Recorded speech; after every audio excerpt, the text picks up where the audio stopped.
아멘. 오늘 은혜 받으실 하나님의 말씀은 신약 성경 빌립보서 1장 1절에서 11절까지의 말씀 우리 함께 보겠습니다. 빌립보서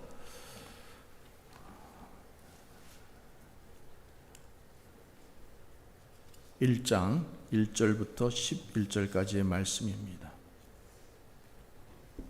제가 가지고 있는 성경은 신약 성경 317페이지에 있습니다.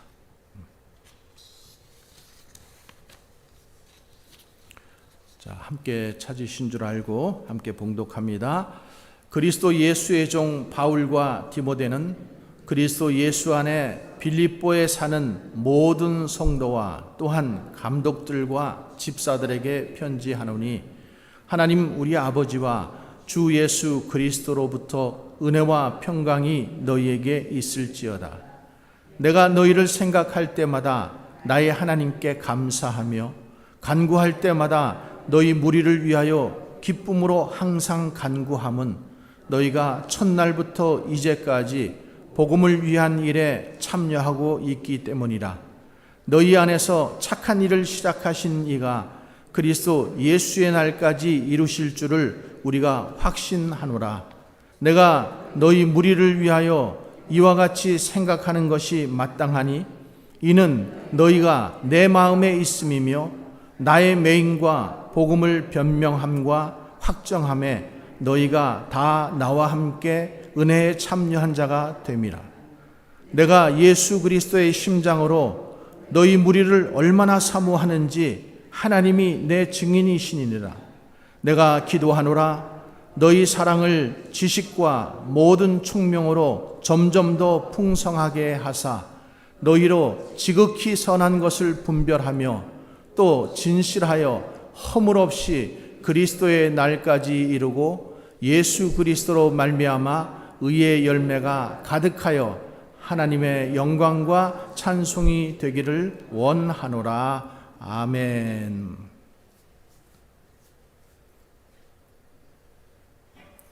우리가 인생을 살아가면서 간절히 바라는 것이 몇 가지가 있죠. 먹고 마시고 또 입고 잠자는 의식주의 문제가 잘 해결돼서 어렵지 않고 좀 편안하게 그리고 넉넉하게 사는 것이 우리의 첫 번째 바람일 것입니다. 그리고 두 번째는 우리 자녀들이 잘 자라서 다들 자기 앞가림들을 잘 하고 예수 잘 믿고 행복하게 사는 것이 또 우리 부모된 우리들의 또 기도 제목이고 소원일 것입니다. 또 개인적으로는 우리가 살아있는 동안 건강하게 살다가 평안하게 하나님 품에 안기는 것, 그것이 아닐까 생각합니다. 나이가 들수록 여러분 건강의 문제가 정말 소중함을 깨닫게 되죠. 이제 100세 시대라고 하는데 이제는 어디 60, 70 가지고 명함도 못 내밀어요.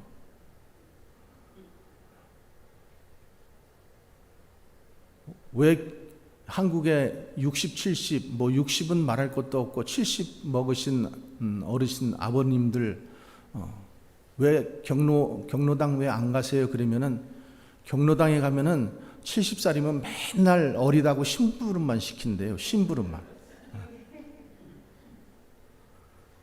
그래서 경로당 안 가고 싶대요.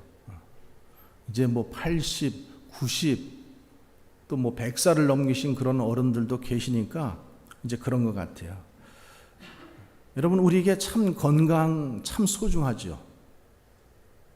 또 건강을 위해서 우리가 노력하고 애를 쓰고 결심도 하고, 그래서 우리가 건강만 잘 유지된다면은 100살까지 살면은 얼마나 좋겠습니까?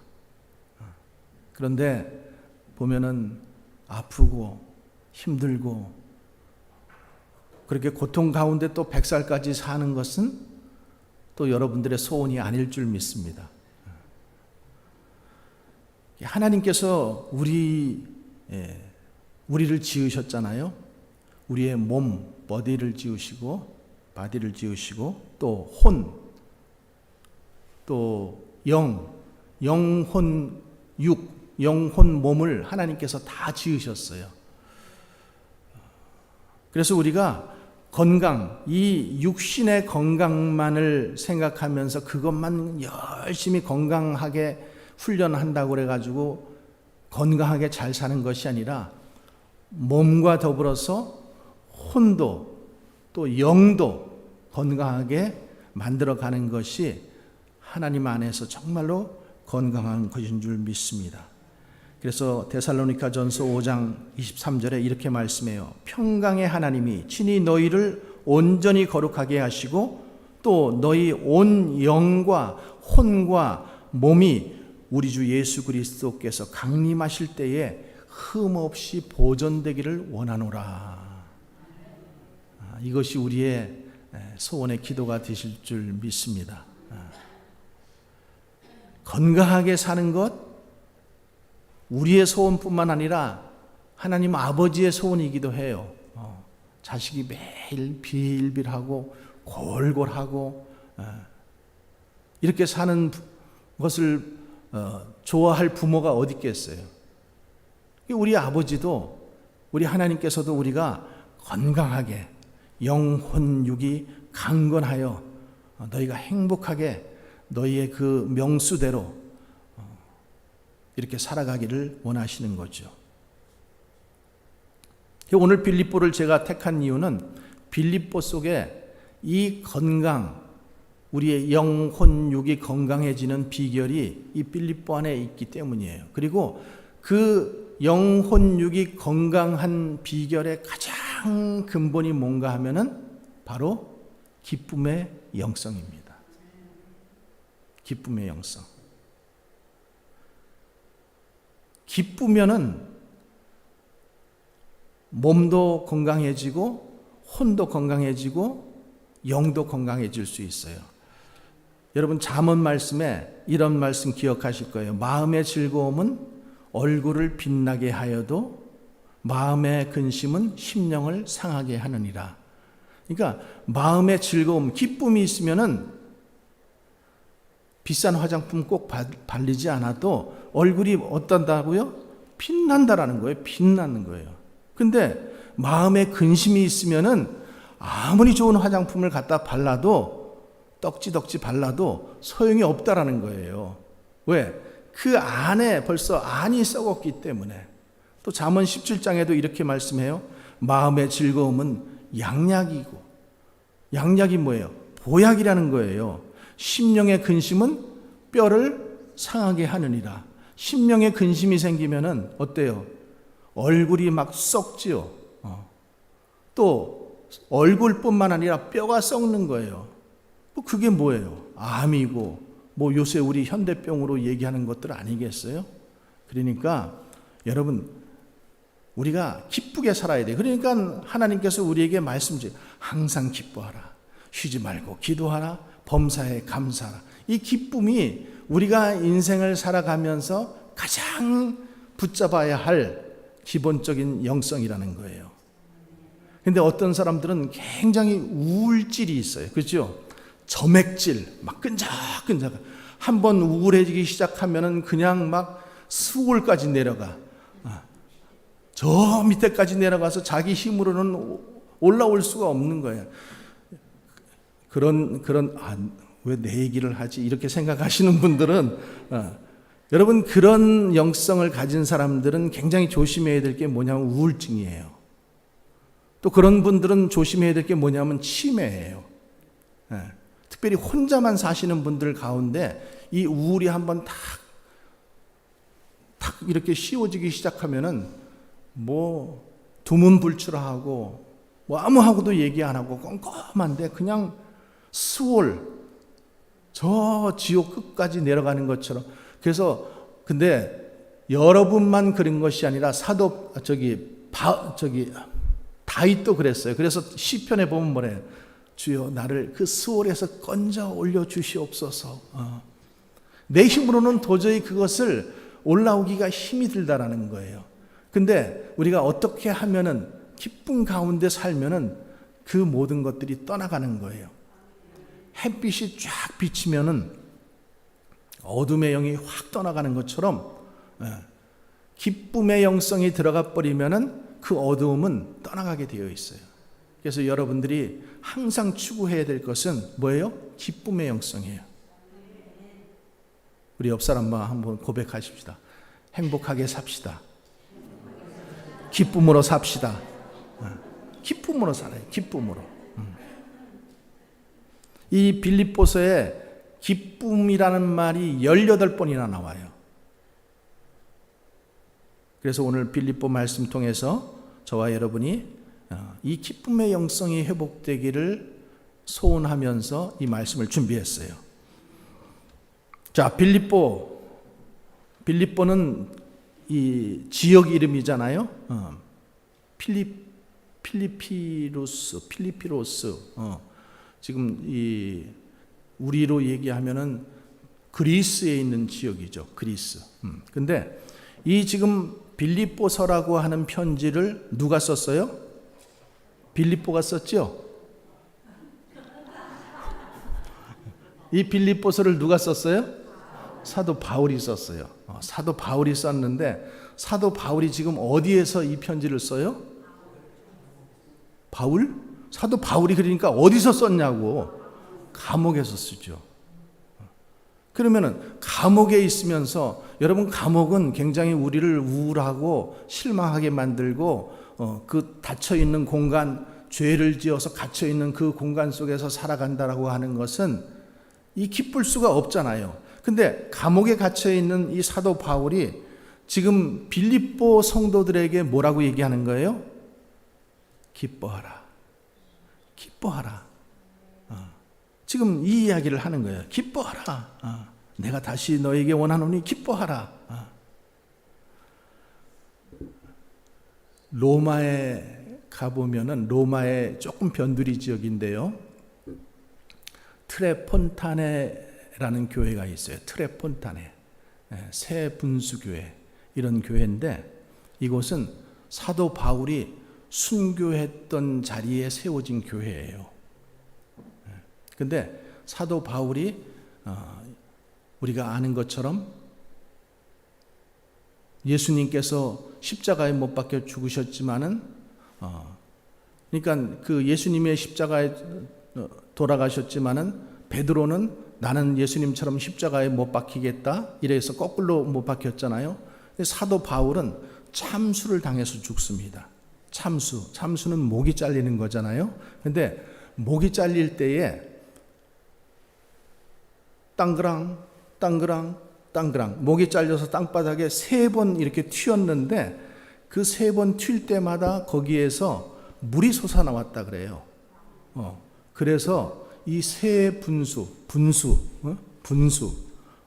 트레폰타네 새 분수 교회가 거기에 세워졌어요. 그리고 그 교회 안에 들어가면은 사도 바울이 목 잘린 사도 바울 또 그 형상 그리고 사도 바울이 그 참수를 당한 그 그림들 이런 성화들이 거기에 쭉 전시되어 있어요. 그 사도 바울이 참수를 당하면서 지금 이제 참수 당하기 전이잖아요. 참수 당하기 전인데 그 감옥에 갇혀 있으면서도 지금 자유롭게 살아가고 있는 빌립보 교인들에게 오히려 지금 기뻐하라 지금 이렇게 얘기하고 있어요. 그러면서 기쁨으로 항상 강구한다. 오늘 말씀에도 되어 있잖아요. 나는 기뻐하고 또 기뻐한다. 이와 같이 너희도 기뻐하라. 함께 기뻐하라. 혼자만 기쁨 나누는 것보다 함께 기뻐하는 것이 기쁨이 배가가 됩니다. 믿으십니까? 우울한 일, 슬픈 일들은 자꾸만 나눠야지 되고 기쁨도 자꾸만 나누면 되는 거예요. 그러면은 하나님께서 그 기쁨을 배가를 더해 주시는 거예요. 그럼 사도 바울이 어떻게 이렇게 기뻐할 수 있었을까? 사도 바울이 기뻐하게 된 그 영성은 무엇일까? 그 말씀이 오늘 빌립보서 1장 1절 2절 말씀에 있는데 한번 우리가 같이 읽어보겠습니다. 그리스도 예수의 종 바울과 디모데는 그리스도 예수 안에서 빌립보에 사는 모든 성도와 또한 감독들과 집사들에게 편지하노니 하나님 우리 아버지와 주 예수 그리스도로부터 은혜와 평강이 너희에게 있을지어다. 자, 사도 바울은 지금 그 은혜와 평강이 누구에게로부터 왔다고 얘기하고 있어요? 하나님 아버지와 예수 그리스도께로.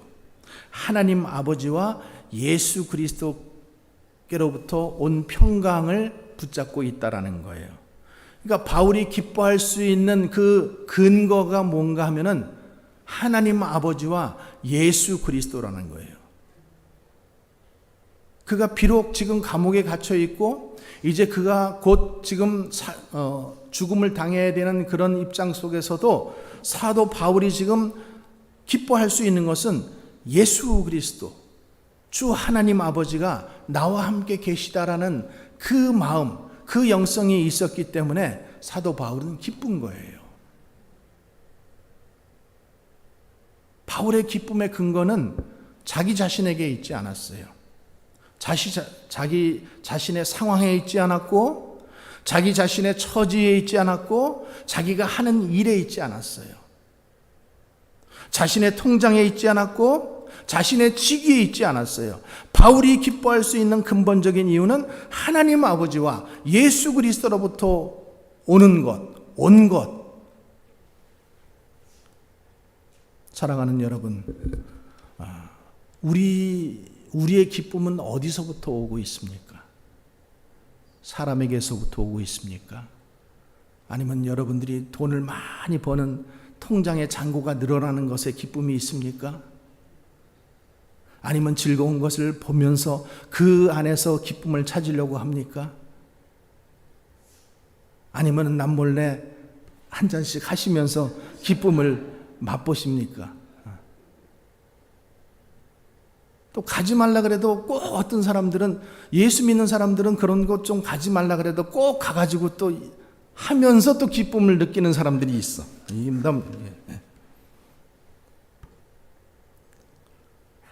여러분, 그런 기쁨들은 잠깐 우리에게 즐거움을 줄 뿐입니다. 그런 기쁨들은 잠깐이에요. 하지만 주 예수 그리스도로부터 오는 기쁨은 우리의 삶 속에 충만하게, 그리고 잔잔하게, 죽음도 무서워하지 않는, 죽음 앞에서도 웃을 수 있는, 죽음 앞에서도 찬송을 부를 수 있는 그런 기쁨이라는 말이죠.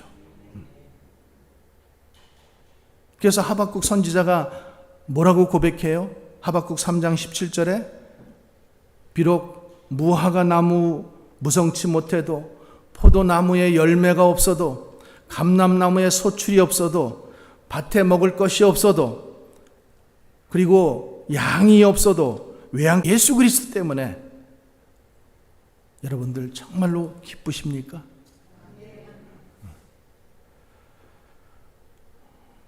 예수님이 함께, 나와 함께 하시고 나를 구원해 주시고 우리가 그 예수님을 붙잡고 살아간다고 한다면은 세상이 줄 수 없는 그 기쁨, 구원의 기쁨, 그것으로 우리의 삶이 충만할 수 있는 것입니다. 두 번째로 바울이 이 기쁨으로 빌립보 교인들을 위해서 기도할 수 있는 또 하나의 이유가 5절 말씀에 있는데, 우리 5절 말씀을 한번 같이 읽어봅니다. 시작. 너희가 첫날부터 이제까지 복음을 위한 일에 참여하고 있기 때문이다. 복음을 위한 것이 우리를 기쁘게 한다라는 거예요. 복음, 굿뉴스, 기쁜 소식, 이 복음을 전하는 것이 우리를 기쁘게 한다라는 거예요. 여러분, 빌립보 교회는 어떻게 세워졌어요? 사도 바울이 2차 선교 여행 갔을 때 누구를 만나요? 처음에 어떤 여자, 자주장사, 루디아, 그죠? 루디아를 만나잖아요. 루디아를 만나서 그 집에서 사람들이 모이기 시작하면서 그러면서 빌립보 교회가 됐어요. 그러니까 그 후로부터 계속해서, 그러니까 이 빌립보 교회는 누가 세운 교회예요? 사도 바울이 세운 교회인데 계속해서 사도 바울과 기도하고 기도 제목 나누고 또 서로 기도해주고 또 물질 서로 보내주고 이렇게 하면서 서로 이렇게 그 교제했던 그런 교회예요. 그러니까 몸은 떨어져 있었지만 계속해서 사도 바울의 선교를 도왔고 함께 기도했던 교회예요. 여러분, 교회라고 하는 것은 믿음의 공동체예요. 그래서 우리는 이 안에서 뭐라고 얘기하냐면은 형제 자매를 얘기하고 성도를 얘기하잖아요. 이 성도라는 말이, 오늘도 여기 성도라는 말이 나오잖아요. 예수 안에 빌립보에 사는 모든 성도는 굉장히 귀한 말이에요. 근데 우리는 집사도 안 되고 권사도 안 된 사람들을 성도 이렇게 부른다고요. 근데 성도는 거룩한 사람들이 성도인 거예요. 저와 여러분은 예수 그리스도 안에서 다 성도인 거예요. 여러분, 성도라는 말을 귀하게 들으시기 바랍니다. 나는 믿음이 없어서 나를 성도라고 부르는구나 이렇게 생각하지 마시고, 성도는 정말로 귀하고 아름다운 말이에요. 근데 지금 교회가 서로 형제요, 자매요, 성도요, 믿음의 한 동역자들이라는 거죠. 저와 여러분들이 다 믿음의 한 동역자입니다. 여러분과 여러분들이 다 동역자들이에요. 그러니까 동역자라고 하는 것은 어떤 일을 함께 그 일을 해가는 거잖아요. 그러니까 함께 그 일을 해갈 때에 거기에는 서로의 고충도 알고 서로의 아픔도 알고, 힘들어? 좀 쉬어. 내가 해줄게. 이러면서 슬퍼? 힘들겠구나. 아프겠구나. 이러면서 서로 등을 두들겨주고 위로해주고 감싸고 함께 나가는 것이 바로 교회라는 거죠. 여러분, 그렇게 교회를 생각하십니까? 아니면 여전히 나는 나 혼자만 이곳에 와서 거룩한 척 예배만 드리면 된다고 생각을 하십니까? 여러분, 복음을 나누는 것이 기쁨이에요. 오늘 그렇게 말씀하잖아요. 복음을 나누는 것이 기쁨인데, 이스라엘에 가면은 갈릴리 호수가 있고 요단강이 있고 그 밑에는 뭐가 있어요? 사해가 있잖아요. 갈릴리 호수, 너무나 넓으니까 바다라고 얘기해요. 거기서 요단강이 이렇게 흐르고 사해가 있어요. 갈릴리 호수는 헐몬산에서 흘러내리는 그 눈 녹은 물을 다 받아가지고 어디로 보내요? 요단강으로 흘려보내는 거예요. 근데 사해 바다는 지형이 낮기 때문에 그 물만 다 받아가지고 마시면서 자꾸만 염도가 점점 높아져서 이제는 거기에는 아무것도 할 수 없는 그런 바다가, 그런 호수가 된 거예요. 그러니까 이 복음이라고 하는 것을 우리가 받았잖아요. 복음을 나누는 것이 기쁨이다 이렇게 말씀하잖아요. 갈릴리 호수가 헐몬산으로부터 그 눈 녹은 물을 다 받아서 어떻게 해요? 흘려보내는 거예요. 흘려보내니까 그 흘려보내는 그 갈릴리 바다는 항상 축복의 호수예요. 거기는 물도 풍성하고 고기도 풍성하고, 그러니까 항상 사람들이 그곳에 가서 어부 생활을 하는 거예요. 근데 사해는 받아먹기만 해. 꿀꺽꿀꺽. 받아먹기만 하고는 내보내지를 않는 거야. 그러니까 내보내지 않으니까 어떻게 돼요? 점점 죽어가는 그런 호수가 되는 것이죠. 그러니까 여러분, 복음은 자꾸만 나눠야 되는 거예요. 나눌 때 기쁨이, 이 축복도 마찬가지잖아요. 축복도 하나님께서 여러분들을 축복하시는 그 축복은 나누라고 주시는 것입니다. 하나님께서 여러분들을 부하게 하시고 여러분들을 풍성하게 하시면 그거는 어떻게 하라는 것이다? 나누라고 주시는 것이다. 요단강을 통해서 이 갈릴리 호수가 물을 자꾸만 내보내는 것처럼 흘려보내야 돼요.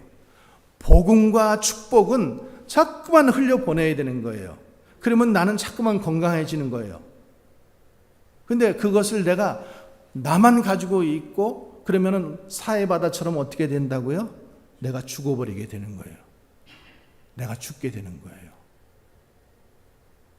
그러니까 여러분들이 오늘 딱 생각할 것은 복음과 축복은 어떻게 하라? 흘려보내라. 나는 그냥 축복의 통로가 되면 돼. 나는 요단강이 되면 되는 거예요. 흘려보내면 돼. 흘려보내기만 해도 요단강 주변에는 나무가 푸르르게 살고 그곳에는 물고기가 있고 이렇게 사는 거예요. 근데 여러분 흘려보내지 않으면은 나를 위해서만 장가두고 안 쓰고 있으면 어떻게 돼요? 죽어가는 거예요. 내 영혼이 죽어가고 내 가정이 죽어가고 내 자녀가 죽어가게 된다는 거예요. 그래서 믿음과 축복은 계속해서 나누시기 바랍니다. 흘려보내시기 바랍니다.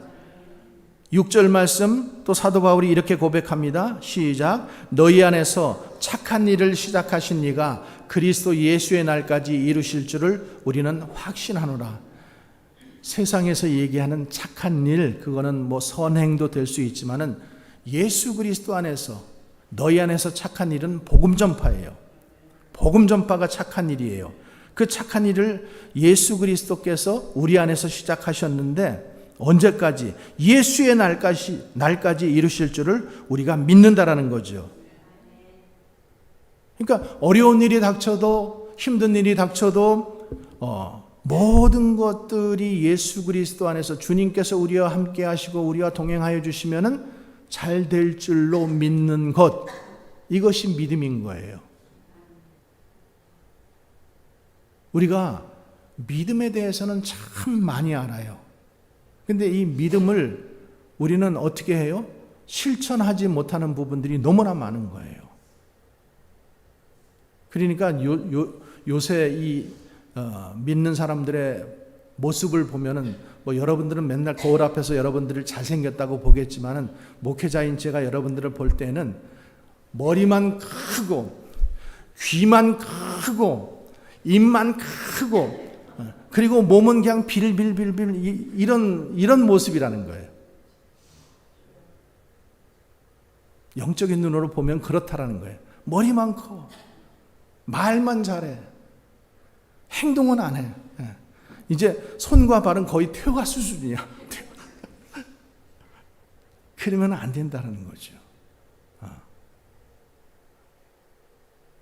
너희 안에 착한 일을 시작하시니. 그래서 예수님께서도 요한복음에 나는 포도나무여 너희는 가지라. 내가 너 안에 그가 내 안에 거하면은 그는 열매를 많이 맺게 된다라는 거예요.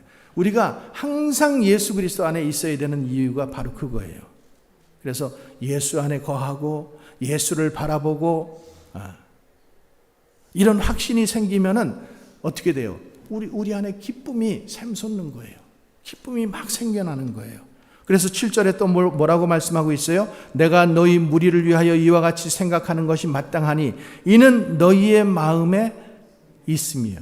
너희가 내 마음에 있음이고 나의 맹인과 복음을 변명함과 확정함에 너희가 다 나와 함께 은혜에 참여한 자가 되었다. 자, 이 말을 여러분들이 쉽게 얘기해 줄게요. 이거예요. 너희가 내 마음에 있다. 앉으나 서나 당신 생각, 이거거든 지금. 예? 그냥 그 생각만 하는 거예요. 앉으나 서나 당신 생각하는 거예요. 그게 마음에 있으니까. 그죠? 마음에 있으니까 그냥 밖에 나가 혼자 뭐 장 보러 갔어도 그냥 생각하는 거예요. 돌아올 때가 됐는데 왜 안 돌아오지? 이 지금 사도 바울이 빌립보 교인들을 생각할 때 그냥 그들이 자기 마음 속에 있는 거예요. 왜? 자기와 함께 은혜에 참여한 자가 되었기 때문에. 그러니까 주님이 주시는 은혜를 맛본 자들은요, 이 복음이 얼마나 귀한지 알잖아요. 복음이 주는 기쁨이 얼마나 큰 것이고 기쁜 것인지 안단 말이죠. 그러니까 어떻게 해요? 서로를 위해서 중보하고 또 서로를 위해서 위로해주고 서로의 쓸 것을 공급해주고 어려울 때 돕고 이렇게 하는 거예요. 이것이 그리스도인으로서 마땅한 거예요. 여러분, 예수 믿는 사람은 구원의 이 감격이 있습니다. 구원의 기쁨이 있습니다. 이것을 깊이 체험했어요. 예수께서 나를 위해서 십자가에 달리신 것, 그것을 우리가 생각하고, 그리고 그 사랑 때문에 우리가 눈물, 콧물 다 쏟으면서 하나님 앞에 기도했던 그 체험들이 있잖아요. 그러니까 그 체험이 너무나 벅차고 감격스러운 것이기 때문에 전하지 않고서는, 간증하지 않고서는 내가 살아갈 수 없다라는 거죠. 근데 이런 경험이 없다면은 마치 아까 말씀드린 것처럼 사해 바다처럼 그냥 죽어 있는, 고여 있는 그런 물이 된다라는 거죠.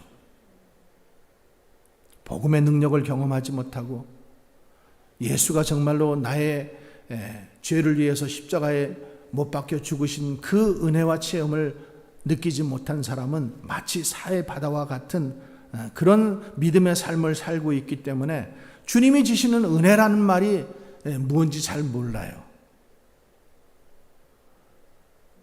전라북도 사람들은 모든 말을 다 뭐로 얘기하냐면은 거시기라는 말로 다 해요. 거시기. 그러니까 이 전라도 목사님이 딱 서가지고 우리 거시기 받았습니까? 그러면 성도들이 아멘 다 그런데요.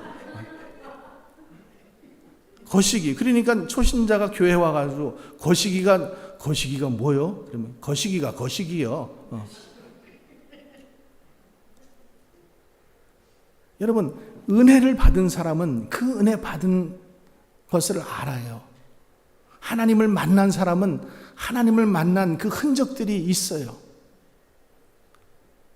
그래서 사도 바울도 뭐라고 얘기해요? 내가 예수 그리스도의 흔적이 있다라는 거예요. 예수의 그 흔적을 가지고 산다라는 거예요. 여러분들은 그 흔적을 가지고 사십니까?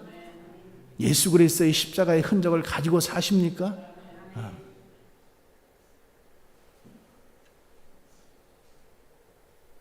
여러분, 우리는 주님의 은혜를 경험한 사람이에요.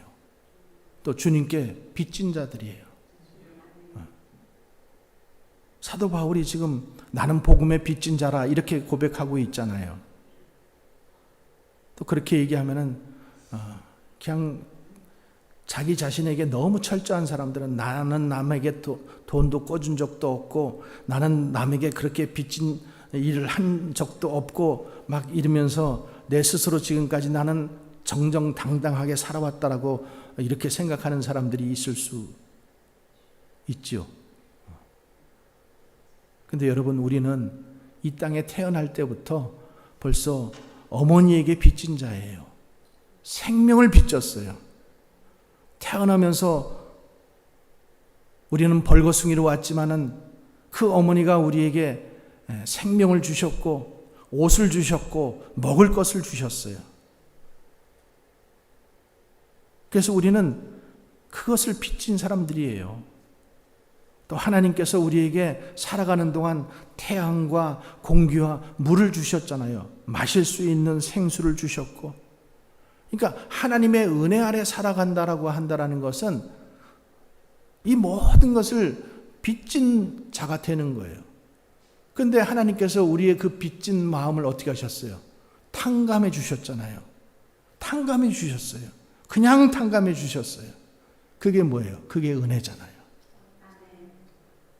여러분들 지금 빚이 2만 불 이렇게 있는데 하루아침에 그 2만 불을 탕감해 줬어요. 그러면은 얼마나 감사할 거예요. 계속 아마 가면서 그 집 앞에 감사합니다, 감사합니다 인사하고 다닐 거예요. 그 많은 빚을 주님께서 다 탕감해 주셨는데, 그러니까 사도 바울이 비록 자기가 감옥에 갇혀 있지만은 지금 어떤 거예요? 기쁜 거예요. 사도 바울은 자기가 감옥에 갇힌 것이 주님의 응답이라고 믿었어요. 왜 그런가 하면은 그가 이미 예루살렘에서 복음을 전파할 때 복음을 전파하다가 잡혔잖아요. 그래서 감옥에 잡혔어요. 사도행전 23장에 보면 이렇게 말씀이 나와요. 그날 밤에 주께서 바울 곁에 서서 이르시되 담대하라 내가 예루살렘에서 나의 일에 증언한 것 다 내게 주셨느니라. 이렇게 그 말씀을 들었거든. 그러니까 지금 바울은 비록 자기가 감옥에 와서 살고 있지만은 이 감옥은 뭐예요? 주님께서 나를 위해서 이미 예비해 주신 거라는 것을 이미 말씀을 통해서 들었기 때문에 너무나 잘 아는 거예요. 그러니까 사도 바울은 감옥에 와 있어도 기쁜 거예요. 감옥에 와 있어도 감사한 거예요. 그러면서 감옥 밖에 있는 이 빌립보 교인들을 위해서 기도하고 염려하고 있는데 누가 면회 와가지고 얘기를 하는 거예요. 우리 빌립보 교인들 다 잘 살고 있어요. 바울 선생님 걱정하지 마세요. 우리는 지금 복음 전파 열심히 하고 있고 전도하고 있고 바울 선생님을 위해서 열심히 기도하고 있어요.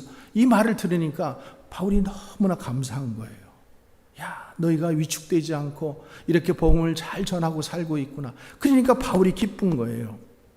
여러분, 어려울 때 그 사람이 어떤 사람인 줄 알 수가 있잖아요. 믿음도 마찬가지라고 생각해요. 어려울 때 믿음이 있는 사람은 믿음으로 그 일을 이겨냅니다.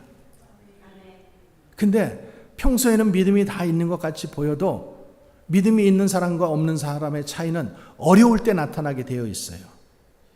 어려울 때 믿음이 참 믿음입니다. 평소에 있는 믿음은 조금 뻥튀기한 믿음이에요. 근데 정말로 내가 어려울 때 내가 주님을 찾고 있는가? 주님을 바라보고 있는가? 주님을 믿고 있는가? 그러면 여러분들의 믿음은 참 믿음인 거예요. 그래서 빌립보 교인들의 믿음이 참 믿음인 것을 알게 되었어요. 그러니까 바울이 지금 참 그들을 위해서 기도하고 애를 쓰고 염려하고 걱정하는데 그들이 잘 살고 있고 믿음 안에서 잘 세워져 가고 있다 그러니까 어때요? 바울이 기쁜 거예요. 바울이 기쁜 거예요. 사도행전 16장에 보면은 이 빌립보 교회가 어떻게 세워졌는지 얘기를 또 하잖아요. 빌립보 교회는 바울과 실라 둘이 가서 복음을 전했는데 복음을 전하다가 어떻게 돼요? 감옥에 갇히게 되잖아요. 그러니까 바울과 실라가 밤에 찬송을 하니까 옥문이 어떻게 됐어요? 열렸어요. 옥문이 열리니까 간수가 죄수들이 다 도망간 줄 알고 자기가 자결을 하려고 해요. 그러니까 바울이 있다가 우리가 도망가지 않았다. 여기 있다. 그래가지고 목숨을 건지고 그가 어떻게 해요? 사도 바울을 자기 집으로 초대해서 자기 가족들이 다 예수 믿게 되잖아요. 그러니까 빌립보 이 교인들에게 사도 바울이 지금 옥에 갇혔다라는 소식을 들었을 때 빌립보 사람들은 다 알고 있어요.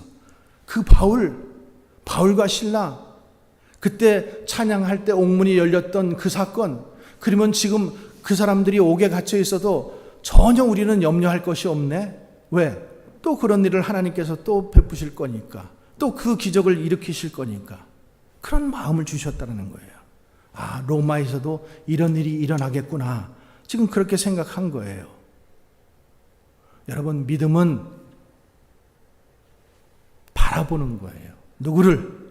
예수님을. 그래서 히브리서에 뭐라고 되어 있어요? 믿음의 주요 온전케 하는 누구를 바라보자? 예수를 바라보자. 예수님을 바라보시기 바랍니다. 예수님을 꼭 바라보시기 바랍니다.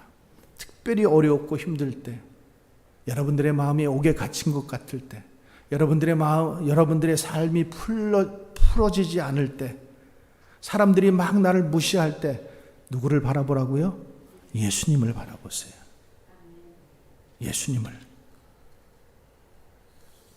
그러니까 이 사도 바울이 그 빌립보 교인들을 생각하니까 너무 기쁜 거예요. 야, 너희들이 이렇게 믿음으로 잘 살아가고 있구나. 너무나 감사합니다. 감사합니다. 이렇게 지금 고백하는 거예요. 그러면서 8절에 뭐라고 그랬어요? 내가 예수 그리스도의 심장으로 너희 무리를 얼마나 사모하는지 하나님께서 내 증인이시다. 예수의 심장으로 사랑한다. 예수님의 심장. 내가 정말로 심장을 빼어줄 것 같은 그 사랑으로 여러분들을 사랑한다. 이 고백을 지금 하는 거예요. 그리고 그것은 가짜가 아니다. 하나님이 증인이시다. 예수님이 증인이시다. 그 말을 하는 거죠. 여러분, 예수의 심장을 가졌기 때문에 사도 바울이 빌립보 교인들을 그렇게 사랑한 거예요. 여러분, 우리도 마찬가지 아니에요? 우리도 예수님을 나의 구주로 영접하고 내가 예수님을 믿는다라고 하면은 우리는 다 예수의 심장을 가지고 있는 사람들입니다. 그러면 우리도 예수의 심장을 가지고 다른 사람들을 사랑하시기를 주님의 이름으로 축복합니다.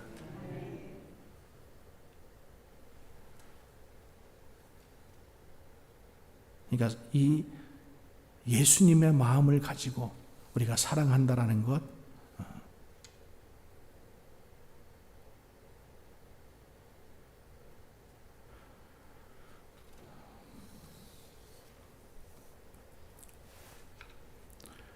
그래서 예수 그리스도 안에서 하나가 되고 또 예수 그리스도 안에서 서로 믿음의 동역자가 되고 그리고 예수 그리스도 안에서 서로를 위해서 기도해주고 사랑해주고 축복해주고 도와주고 이런 사랑을 주고받는 것이 그것이 나에게 기쁨을 준다라는 거예요.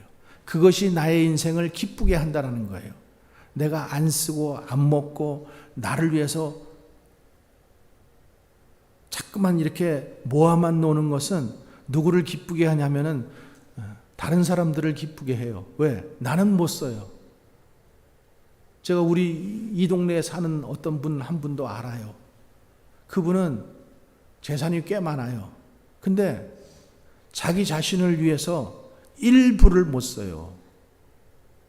햄버거를 사더라도 매일 가서 1불짜리 그냥 그 사이드로 사면은 햄버거 하나에 1불 하는 거 있잖아요. 그거로 점심 드시고 그거로 저녁 드셔요.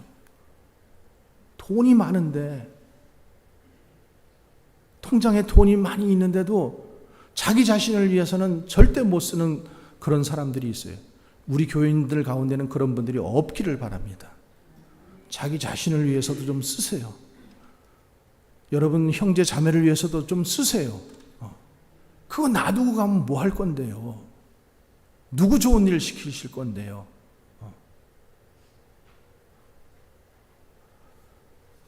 서로 사랑을 주고받는 것, 그것이 우리를 기쁘게 하는 거예요. 부모의 마음이 그렇잖아요.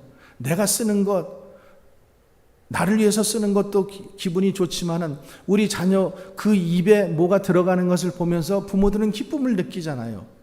주님도 똑같은 거예요. 그래서 사랑은 나눠야지 되고 복음도 나눠야지 되고 축복도 나누어야지 되는 거예요. 여러분들이 어떤 목표를 향해서 열심히 살아가시는 것은 참 감사한 일이고 고마운 일이죠. 그런데 무엇을 위해서 그 일을 하고 있는지 여러분 스스로 인생 가운데 생각해 보세요. 그리고 그것이 나의 인생 가운데 나에게 정말로 기쁨을 주는 것인가? 내가 그 모아지는 통장의 잔고를 보면서 나는 즐거워하고 있는가? 아니면은 내가 그것을 다른 사람들을 위해서, 그러니까요, 이 선교하는 교회가 부흥됩니다. 여러분 믿으시기 바랍니다. 선교하는 개인이 축복을 또 받아요. 우리나라가 이렇게 잘 사는 이유를 우리는 잘 몰라요, 솔직히. 우리나라처럼 이렇게 단시간 내에 경제가 성장한 나라가 세상 역사 가운데 없습니다, 여러분. 이렇게 단시간 내에 교회가 폭발적으로 성장한 유례가 없어요. 그러니까 외국에 있는 사람들은 그것을 자꾸만 보고 싶은 거예요. 어떻게, 무엇이 동력이 되었길래 이들이 이렇게 했나? 그런데 예수 잘 믿었기 때문에, 예수 잘 믿었기 때문에 우리나라는 경제적 부흥을 이룬 거예요. 그래서 지금 우리나라가 경제적 부흥을 이루고 나니까 지금 어떻게 돼요? 미국 다음으로 선교사를 많이 보내는 그런 나라가 되었어요. 우리를 부흥하게 해주신 것, 복음 전파하라고, 선교하라고, 하나님의 일을 하라고, 너희가 착한 일을 하라고, 그 일을 위해서 우리에게 축복해 주신 거예요. 저와 여러분을 축복해 주신 거예요. 여러분 그렇게 믿고 주님의 마음 가지고 주님의 심장 가지고 복음을 나누고 축복을 나누고 사랑을 나누는 여러분들 되시기 바랍니다. 그렇게 살면은 기쁨은 그냥 하나님께서 보너스로 주시는 거예요. 나눌 때 기쁨이 오는 것입니다. 그런 삶을 살아가는 여러분들 되시기를 주님의 이름으로 축원합니다. 한 번뿐인 인생 정말로 주 안에서 기뻐하고 또 기뻐하는 인생 되시기 바랍니다. 그리고 누구도 빼앗을 수 없는 그 구원의 기쁨, 주님께서 여러분들을 만나주시고 말씀해 주시고 다른 사람들이 알지 못하는 간증을 주신 이유는 그 기쁨을 맛보라고, 그리고 예수 잘 믿으라고, 뭐 여러분들이 특별해서 여러분들에게 하나님께서 말씀하신 게 아니에요. 내가 보았다 들었다 뭐 그거 자랑하라고 지금 하나님께서 그거 주신 게 아니잖아요. 그것은 여러분들을 사랑하시고 내가 너에게 약속한 그 약속 있지, 내가 너에게 은밀하게 한 얘기 있지, 내가 너에게 은밀하게 보여준 환상 있지, 그 환상 그 말씀 그거 붙잡고 너 기쁨으로 믿음 안에서 잘 살아. 흔들리지 말고, 어렵다고 흔들리지 말고 그렇게 살으라고 우리에게 그거 주신 거예요. 그리고 기쁨이 우리의 삶의 가장 기본이 되는 삶의 이유다. 여러분 꼭 그렇게 믿으시고 오늘 이후로 여러분들 기쁘게 사시기를 주님의 이름으로 간절히 축원합니다. 기도하겠습니다.